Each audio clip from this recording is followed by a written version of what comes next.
The baker story. Now, unfortunately, a lot of people have a monkey see, monkey attitude when it comes to their writing, their blogging, or their online business.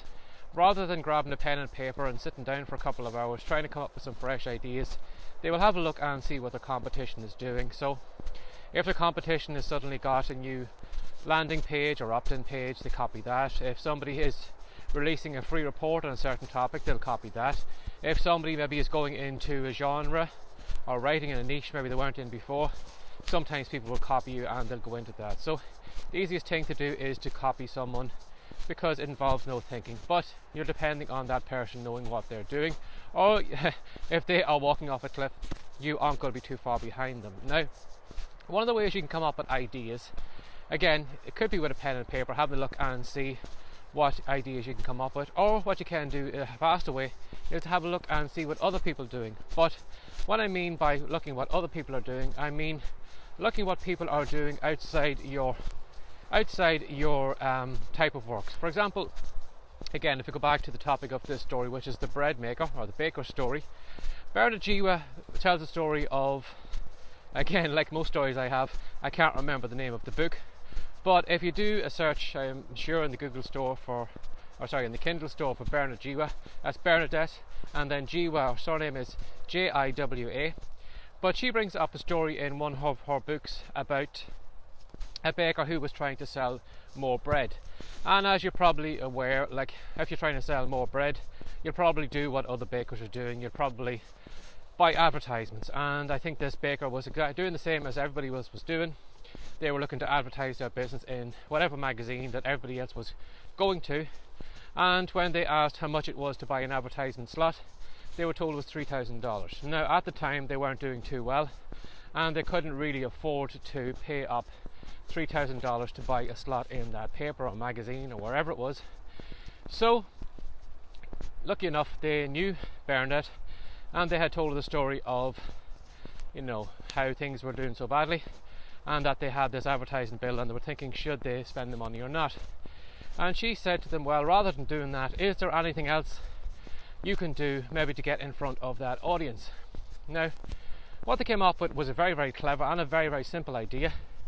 But what they did was the baker every week would give away a huge hamper of bread. Now, I assume because it was a bakery, I assume it wasn't just all bread. It was probably buns and scones and, different types of bread and maybe a cake or something like that. But I don't know exactly what it was. But they had made up a hamper or a basket every week. And what they would do is they would give that basket away free. So this is one basket a week that they were giving away free.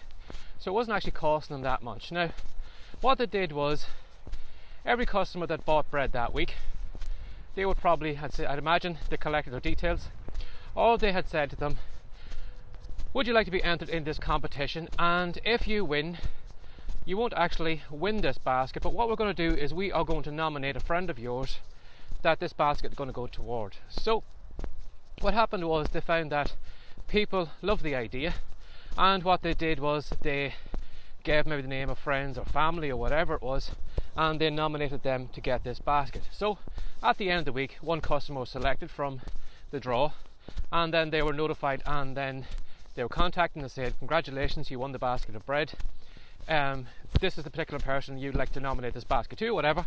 And what they would do is they would probably go around with that basket of bread, present it to the person, and with that person's permission, they took a photograph. Now, another little clever thing that they did was they took a photograph of the winners who received the basket of bread, and what they did was they had a huge wall set up behind the counter, and it was something like a wall of fame where all the past winners were standing proudly smiling with their basket of bread. Now, there's a couple of things are going on here in this competition. Again, it's very, very simple, but we have the bakery who is doing something good. They're doing something good for charity, so they're getting good feels from giving away a basket of bread, maybe to a worthy winner, maybe who, maybe a little bit short of cash or whatever. Again, I don't know the person's circumstances, but you get a good feeling of charity that you're giving away a basket of bread. Now, the customer themselves that has nominated that person, they are getting a good feeling of doing something good, and yet they hadn't taken any action at all. All they'd simply done was they had given that person's name, nominated them, So not only is the bakery getting a good feel for doing something good for charity, the person who nominated that person is also getting a good feel because they have done a little bit by nominating that person, and the person winning the basket, of course, is delighted to win it. Now, if you're somebody who suddenly gets a knock on the door and somebody gives you a basket of bread or a hamper with all bakery goods in it, what are you going to do? Now, if you're like 99% of us, you're not going to keep it to yourself. You're going to tell your friends and your family, oh, by the way, I got a knock on the door. You won't believe what happened. I got a knock on the door the other day, and this baker was standing at the door with this huge basket of bread and cake and all that, and I had won it because such and such had nominated me for this basket.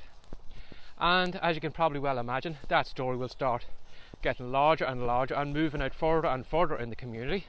And each basket that is delivered once a week is kind of like a rock being thrown in a pond. Those ripples are spreading out as the conversation is going on about this bakery that has this competition going. And as you're probably well aware, if it comes to you maybe, purchasing your bread, because you have a good story with that related to that bakery, there's a good chance you're probably going to go there, not only to buy your bread, but maybe as a chance for you to nominate somebody that you know that would appreciate winning a basket of bread.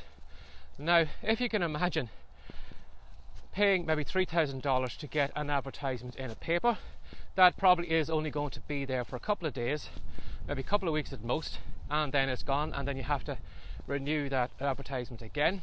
Or if you have something simple like giving away a weekly basket of bread every single week, that is slowly like a snowball rolling down the mountain. It's getting larger and larger. More people are going to speak about that bakery. More people are going to go on that back wall of the Hall of Fame, and then more people were going to come, probably because of the good stories they heard about that bakery. They were going to purchase the bread or whatever in that, and then they were going to nominate people. So instead of that advertisement, that free advertisement getting smaller, it's actually increasing and increasing over time. And as you're probably well aware, the bakery did start selling more goods. They started having more people come to the door. They started getting a better reputation around the town because they were doing something nice for people. And it was all word of mouth that people were talking about it, and it spread out further and further and further. Now, you're probably thinking, well, that's okay for a bakery, what can I do? But if you maybe just listen back to the story, if you just kind of put yourself in that position of the bakery, is there something that you could do? Could be along those lines. Could you maybe, your past customers have maybe some opt-in form where you say to them, well, is there somebody that you would like to send a free copy of this report or this course away to? Somebody who maybe mightn't have the cash right now but would appreciate it. And this could be your way of that customer not only getting the course for themselves, but feeling good by giving the course on to somebody else. Or what you could do is you could have set up maybe a page on your Facebook wall, again, where people who purchase their product get a chance to nominate a friend on that wall, and then every week then you can go back to that Facebook page or that Facebook post, and you can simply select a new winner every week and send out a course to it. So again, like that baker, you're starting to build a reputation for yourself. People are sharing your work, letting people know that you are a good person, the type of person they should be probably buying products of. And again, it's all free advertising, it's all word of mouth. So think about what you could do along those lines. Is there anything way you could give away, even if you're again like someone like who is maybe a Kindle author or a fiction author, or even a low content author? Is there any way maybe you could have a link maybe at the back of your book where you could say, give your details over here and nominate a friend? So you could set up maybe an opt-in page on your website where you are collecting your reader's email address, and then you were asking them if they had maybe somebody that they would like to nominate. And then what you can do is, when it comes to picking that person at the end of the week, you can go back to all those emails that you've collected, and then you can reach out to a particular person, and then you can say, congratulations, your friend has won a copy. By the way, will you send this link on to them? And this is where they can download a copy. Now, what you can do then by doing that, you're collecting email addresses from your readers. Now, of course, you will need to ask permission for you to email them in future, but it could be a way of collecting those readers' email addresses. And again, it gives them a good feeling that, if they enjoyed that book, they can give a free book away to somebody else. So that could be something you could try. So as I said, grab a pen and paper, write down, you know, the basics of that kind of baker story, and see if you can kind of put your business in there, and what way can you kind of get a kind of verbal or kind of everybody talking about you. And again, to like that Hall of Fame, you know, you can imagine if you were presenting a free book to someone, there's no reason why you can't say, well, do you mind maybe if I could post a photograph of that person on my wall, because I want to show off they are a winner. And again, that is free content for your social media platforms. Again, it's showing you in a good light. It's showing you that you are probably the type of person that people should be dealing with, and it separates you from everybody else. Because as you can imagine, I doubt there was many bakers in that town that were doing that at that time by giving away a free basket of bread. But I'm sure over time, I'm sure when they've seen how well it was working for that bakery, you probably had a lot of copycats that were trying to do the same thing as well. So again, there's probably not many people doing that, because if we circle back, everybody is doing this kind of monkey see, monkey attitude. They're copying what everybody else is doing. But sometimes it pays to look outside your business and look and see what maybe offline business are doing, and come up with ideas, whatever they're doing, and see if you can put a twist or a spin on it and use it for your own business. So hope you enjoyed this video. Again, if you found it useful, don't just leave it, you know, and forget about it. Take some action today. Maybe come up with some kind of plan that you can put into place to start selling more books or more video courses or whatever it is that you're trying to sell, and give away the odd copy now and then to worthy winners. Now, if you'd like to know more about these videos or these podcast episodes, where are they all? If you do a search for WriteCome, that's WRITECOME.com, you'll find the content all over the web. And if you go over to the WriteCome site right now, we have a great free report that is called Words to Wealth, and in it I'm going to show you 10 ways anyone can make money from their keyboard. And I mean anyone. You don't even need to be a great writer to make money from your keyboard, and I'll show you how to do that in that free report. So again, head over to WriteCome, download the free report, give it a go, and let me know what you thought. And as always, thanks for sharing your time again today. Take care, have a great day, bye bye.